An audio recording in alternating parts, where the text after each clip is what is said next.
हळवार बहरेल प्रीत ही आपली. भाग 25. अक्षू, तू आणि दादा आता सोबतच जाणार ना? पिहू नाश्ता करता करता बोलली आणि अक्षिताचा घास घशातच अडकल्यासारखा झाला.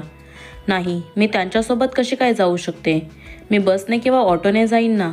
अक्षिता, आता तू दादाची पीए म्हणून काम करणार आहेस तर तू त्याच्यासोबतच असशील ना? मग तुम्ही दोघं सोबत तर जाऊच शकता.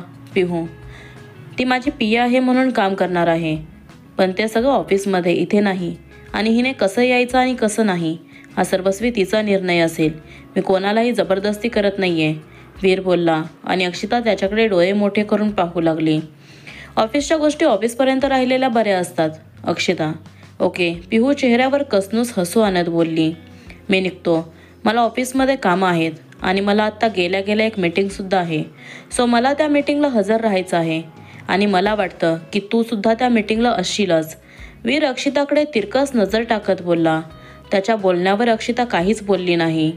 वीर तिथून निघून गेला आणि अक्षिताही त्याच्या मागोमाग पळतच घरातून बाहेर पडली. आज ऑफिसचा पहिला दिवस आहे आणि आजच नेमकी ऑटोसुद्धा मिळत नाहीये. अक्षिता ऑटो थांबवण्याचा प्रयत्न करत स्वतःशीच बडबडत होती. बोला मॅडम, कुठे जायचं आहे?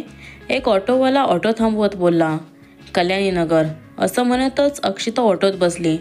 दादा जरा फास्ट चालवा ना, मला आधीच खूप लेट झालाय आणि तुम्ही जर अशीच रिक्षा चालवला तर मला अजूनच लेट होईल. अक्षिता, नाही होणार मॅडम, मी तुम्हाला वेळेत पोहोचवतो. ऑटोवाला, एव्हाना घड्याळात 9:15 वाजले होते. ऑफिसमध्ये पोहोचायला फक्त 15 मिनिट बाकी होती आणि इथून ऑफिसपर्यंतचं अंतर कमीत कमी 20 ते 25 मिनिटांचं होतं. अक्षिताला थोडं टेन्शन आलं होतं. आज ऑफिसला पहिल्याच दिवशी लेट होणार, त्याच्यामुळे तिचं मन सैरभर झालं होतं. ते ऑफिसच्या खाली पोहोचली. तिने घड्याळ बघितलं तर 5 मिनिटं एक्स्ट्रा झाली होती, म्हणून ती धावत पळत ऑफिसमध्ये गेली. एक्सक्यूज मी, सर कुठे आहेत? अक्षिता धाप टाकत कशीबशी बोलली. सरांची आतमध्ये मीटिंग सुरू आहे. तुम्ही अक्षिता ना? समोरील मुलगी बोलली. हो. अक्षिताने सुद्धा तिला उत्तर दिले.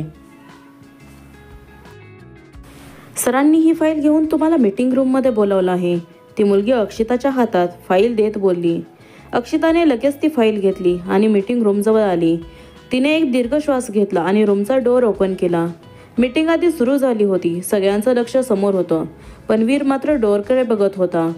अक्षिताला समोरून येताना पाहून वीरच्या चेहऱ्यावर आठ्या जमा झाल्या. तो रागाने तिच्याकडे बघू लागला. अक्षिता मात्र कशीबशी आत आली आणि ती वीरच्या शेजारी ठेवलेल्या चेअरवरती जाऊन बसली. थोड्याच वेळात मीटिंग संपल्याने सगळेजण बाहेर निघून गेले. वीरही तिथून बाहेर जाऊ लागला. I am sorry sir. अक्षिताचा आवाज त्याच्या कानी पडला आणि तो जागीच थांबला. आधी मुद्दामून चूक करायची आणि नंतर सॉरी बोलून मोकळं व्हायचं, हे काय तुझं कायमचं ठरलेलं असतं का? वीर तिरसटपणे बोलला. मी खरंच वेळेवर येणार होते, पण मला ऑटो मिळाली नाही, त्याच्यामुळे मला यायला लेट झाला. खरं तर मी तुमच्यासोबतच यायला हवं होतं. जर मी तुमच्यासोबत आले असते ना तर वेळेवर आले असते. उगीच हट्ट केला आणि ऑटोने आले. अक्षिता त्याची माफी मागत बोलली. इथून पुढे लक्षात ठेव, ऑफिसच्या टायमिंगमध्येच ऑफिसमध्ये हजर राहायचं. त्याच्यासाठी मला कोणतेही एक्सक्यूज चालणार नाहीत. वीर आवाजात जरब आणत बोलला आणि तिथून निघून गेला. वीर सर तर निघून गेले, पण मी कुठे बसणार हे तर त्यांना विचारलंच नाही. असं म्हणतच अक्षिता तिथून बाहेर पडली आणि ती सरळ वीरच्या केबिनमध्ये गेली. आता काय झालं? वीर तिच्यावर चिडत बोलला. सर, पण मी तुमची असिस्टंट म्हणून काम करणार आहे ना, पण मी बसणार कुठे? अक्षिता केविलवाना चेहरा करत बोलली. मग तू हे मला इथे येऊन काय विचारतेस? मॅनेजरला तरी जाऊन विचारलं असतं, तरीसुद्धा त्यांनी सांगितलं असतं. वीर अजूनच भडकत बोलला. पण आता मी आलीच आहे तर सांगून टाका ना, अक्षिता बोलली आणि वीरने डोक्याला हात लावला. तर समोरचा डेस्क आहे ना, त्याच्यावरती जाऊन बस, वीर बोलला आणि अक्षिता लगेच तिथून बाहेर निघून गेली. अक्षिताने लगेच कामाला सुरुवात केली. तिच्याजवळ ज्या काही फाईल आल्या होत्या त्या सगळ्या फाईल तिने एकदा चेक केल्या आणि त्याचे सगळे मेल्स वीरला सेंड केले.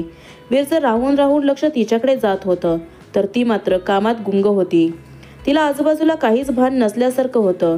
तो मात्र तिच्या विचारात हरवून गेला आणि ती त्याच्यासमोर उभी राहून त्याला आवाज देत होती. सर, तिने 2-3 वेळा आवाज दिल्यानंतर तो भानावर आला आणि तिला असं समोर पाहून तो गडबडला. हां बोल, काय काम होतं? वीर, सर, या फाईल्सवरती तुमची साईन हवी होती. अक्षिता त्याच्यासमोर फाईल पकडत बोलली. त्याने लगेच ती फाईल घेतली, त्यातले डॉक्युमेंट चेक केले आणि त्याच्यावर साईन करून परत तिच्या हातात दिली. सर इतका कोणाच्या विचारात हरवला होता? अजूनही त्याच्या चेहऱ्यावर ते गोंधळलेले भाव बघून अक्षिताने विचारलं. नाही, कोणाच्या नाही. वीर. ओके, असं म्हणून अक्षिता बाहेर निघून आली. सरांच्या डोक्यात नक्कीच काहीतरी चाललं होतं, नाहीतर ते मला असं पाहून इतके गोंधळले नसते. अक्षिता मनातच विचार करत होती की अचानक तिच्या खांद्यावर कोणीतरी हात ठेवला आणि ती दचकली. तिने पाहिलं तर तिच्या शेजारी बसलेल्या संकेतने तिच्या खांद्यावर हात ठेवला होता. तिने एकदा त्याच्या हाताकडे बघत त्याच्यावर एक रागीट कटाक्ष टाकला. तिची ती धारदार नजर पाहून त्याने लगेच त्याचा हात बाजूला केला. सॉरी, माझं तसं काही इंटेन्शन नव्हतं. मला फक्त तुला लंच ब्रेकसाठी विचारायचं होतं म्हणून, संकेत एक्सप्लेन करत बोलला. त्याच्यासाठी माझ्या खांद्यावर हात ठेवायची काय गरज होती? तू जनरली सुद्धा विचारू शकत होतास. अक्षिताची नजर अजूनही त्याच्यावरती स्थिर होती. तिच्या डोळ्याची पापणीही लवत नाहीये हे बघून त्यानेच त्याची नजर फिरवली. सॉरी, पण मी सगळ्यांसोबत असंच बोलतो, त्याच्यामुळे तुला जर आवडलं नसेल तर सॉरी. संकेत माफी मागत बोलला. मला हे अजिबात आवडलेलं नाहीये आणि याच्यापुढे माझ्या अंगाला स्पर्शही होता कामा नये. अक्षिता, यापुढे अशी चूक होणार नाही, असं बोलून तो तिथून लंच ब्रेकसाठी निघून गेला आणि अक्षिता मात्र परत आपल्या कामात व्यस्त झाली. वीर केबिनमध्ये बसून बाहेर अक्षिताला बघत होता. जेव्हा त्याने तिच्या खांद्यावर हात ठेवला होता तेव्हाच तो रागाने त्याच्या चेअरवरून उठून बाहेर येत होता, पण अक्षिताला त्याच्या नजरेला नजर देऊन बोलताना पाहून तो तिथेच बसला. पहिल्या दिवशी मी ज्या अक्षिताला भेटलो होतो ती ही अक्षिता मुळीच नाहीये. त्या दिवशी ती स्वतःच्या इज्जतीचं रक्षण सुद्धा करू शकत नव्हती आणि आज फक्त त्याने तिच्या खांद्यावर हात ठेवला म्हणून ती त्याला सडेतोड उत्तर देत होती. हे बघून तो मात्र अजूनच तिच्यात हरवत गेला. ऑफिस सुटल्यानंतर अक्षिता ऑफिसमधून बाहेर पडली. तिच्या समोर एक गाडी येऊन उभी राहिली. अक्षिता त्या गाडीकडे निरखून पाहू लागली आणि त्या गाडीची काच हळू खाली झाली. त्याला समोर बघून ती आश्चर्यचकित झाली. चल गाडीत बस, तो निर्विकारपणे म्हटला. घरी जाण्यासाठी पण काही टाइम लिमिट आहे का? अक्षिता, तुला यायचं नसेल तर तसं सांग. वीर, नाही यायचं मला तुमच्यासोबत आणि तसंही मला ऑफिसला सकाळी उशीर होईल म्हणून मी तुमच्यासोबत येईन, पण आता घरी जाताना त्याची काहीच गरज नाहीये. मी कोणत्याही पब्लिक ट्रान्सपोर्टने येईन. Akshita, okay, as you wish. Veer बोलला. अक्षिता इकडे तिकडे ऑटो बघत होती पण तिला ऑटो मिळत नव्हता म्हणून ती सरळ जाऊन त्याच्या गाडीत बसली. ही पब्लिक ट्रान्सपोर्टची गाडी नाहीये, ही माझी प्रायव्हेट गाडी आहे. वीर मोबाईल बघता बघता बोलला. हो माहिती आहे मला, ही पब्लिक ट्रान्सपोर्टची गाडी नाही आहे ते, पण जर मला घरी जायला उशीर झाला ना तर परत तुम्हीच ओरडाल म्हणून येते मी तुमच्यासोबत. अक्षिता बोलतच होती की त्याने गाडी चालू केली. तुम्हाला राग नाही आला का की तुम्हाला असं बोलले ते? अक्षिता बोलली पण वीरने त्यावर काहीच उत्तर दिले नाही. काही वेळातच गाडी बंगलोच्या गेटमधून आतमध्ये आली. वीर गाडीतून खाली उतरून आतमध्ये निघून गेला. अक्षिताही त्याच्या मागोमाग आतमध्ये गेली. अक्षिता आतमध्ये पोहोचली तोपर्यंत वीर त्याच्या रूममध्ये निघून गेला होता. मी त्यांच्याशी असं वागून काही चूक तर केली नाही ना? मी आधीच त्यांच्यासोबत यायला हवं होतं आणि मी त्यांना आधी नाही म्हणाले आणि परत स्वतः जाऊन गाडीत बसले. कदाचित हे त्यांना आवडलं नसेल का? ती हॉलमध्ये उभी राहून स्वतःशीच बडबडत होती. अक्षिता, पार्वतीने आवाज दिला. हा बोला ना. अक्षिता, आज वीरचा चेहरा असं का वाटत होता? तुम्ही दोघे तर सोबतच आलात ना? येताना काही झालं का? पार्वतीने प्रश्न केला आणि अक्षिता गोंधळली. का आजी, असं का विचारताय? अक्षिता, वीर खूप चिडला होता, तसं ते त्याच्या चेहऱ्यावरून दिसत होतं, म्हणून मी तुला विचारते की काही झालं होतं का? पार्वतीने पुन्हा प्रश्न केला. नाही आजी. अक्षिता, बरं ठीक आहे, मी बोलते त्याच्याशी. मी जर त्याला काही विचारलं असतं तर त्याने मला काहीच सांगितलं नसतं. तरीही मी एकदा त्याला विचारून बघते, कदाचित तो मला सांगेल. असं म्हणून पार्वती वीरच्या रूमकडे जाऊ लागल्या. आजी, तुम्ही नका जाऊ, मी बोलते त्यांच्याशी आणि कदाचित ऑफिसचं काहीतरी टेन्शन असेल त्याच्यामुळे ते चिडले असतील. अक्षिता, बरं ठीक आहे, पण जरा सांभाळून, त्याचा स्वभाव खूप रागीट आहे. पार्वती, ती कसंबसं बोलली. अक्षिता तिच्या रूममध्ये गेली. थोड्या वेळात ती फ्रेश होऊन बाहेर आली. ती वीरच्या रूमकडे जातच होती की वीरचा आवाज तिच्या कानी पडला. काम का नाही झालं अजूनपर्यंत? मला लवकरात लवकर त्या कामाच्या सगळ्या डिटेल्स हव्या आहेत आणि त्या लवकरात लवकर मला मेल कर. वीर त्या समोरच्या व्यक्तीवर ओरडत होता. अक्षिता दबक्या पावलांनी त्याच्या रूमबाहेर पोहोचली. तिने हळूच वाकून आतमध्ये पाहण्याचा प्रयत्न केला, पण रूममध्ये वीर नव्हता. त्याचा मोबाईल समोर बेडवर पडला होता. वीर रूममध्ये नाहीये हे बघून अक्षिता तिथून जातच होती की मंद मंद दरवळणारा सुगंध तिच्या नाकात शिरला आणि तिने मागे वळून पाहिलं तर वीर नुकताच वॉशरूममधून बाहेर आला होता. त्याला असं पाहून अक्षिताने तिचे डोळे झाकले. वीर तिरक्या नजरेने तिचे रिॲक्शन बघत होता.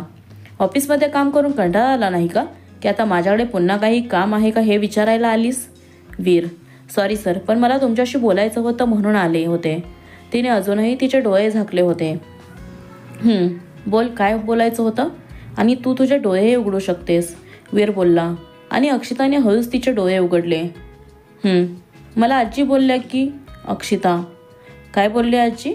वीर: हेच की जेव्हा तुम्ही आतमध्ये आलात तेव्हा तुम्ही खूप चिडला होता आणि मला असं वाटतंय की मी तुमच्यासोबत आधी यायला नाही म्हटलं म्हणून तुम्ही चिडलाय. अक्षिता कसंबसं बोलली. तू माझ्यासोबत आलीस काय किंवा नाही आलीस काय याने मला काहीच फरक पडत नाही. तुझा जॉब मी त्याच्यासाठी सोडायला लावला होता की तिथे तुला खूप लेटपर्यंत काम करावं लागतं आणि इथेही जर तुला ऑफिसमधून लेटच होणार असेल यायला तर मग त्या काम करण्याचा काय उपयोग आहे?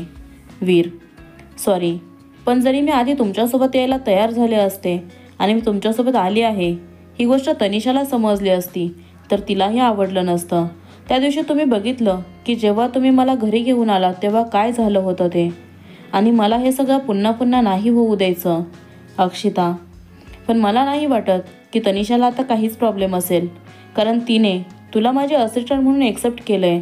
तू माझ्यासोबत येण्याने सुद्धा तिला काहीच ऑब्जेक्शन नसेल. वीर: ह्या सगळ्या वरवर दाखवायच्या गोष्टी आहेत. जेव्हा मनातून विचार केला जातो तेव्हा सगळ्यांचं बोलणं कानात घुमतं. कोणाच्या मनात काय आहे आणि कोणाच्या मनात काय नाही ते. अक्षिता विचारात हरवून गेली. पण तुला काय वाटतं, तनिषा माझ्यासाठी परफेक्ट मुलगी आहे का? वीरच्या प्रश्नाचं काय उत्तर द्यावं हे अक्षिताला कळलंच नाही आणि ती एकटक त्याच्याकडे पाहू लागली. माझ्या चेहऱ्यावर उत्तर लिहिलंय का? वीर तिची मस्करी करत बोलला. नाही अक्षिता, तनिषा माझ्यासाठी परफेक्ट नाही आहे.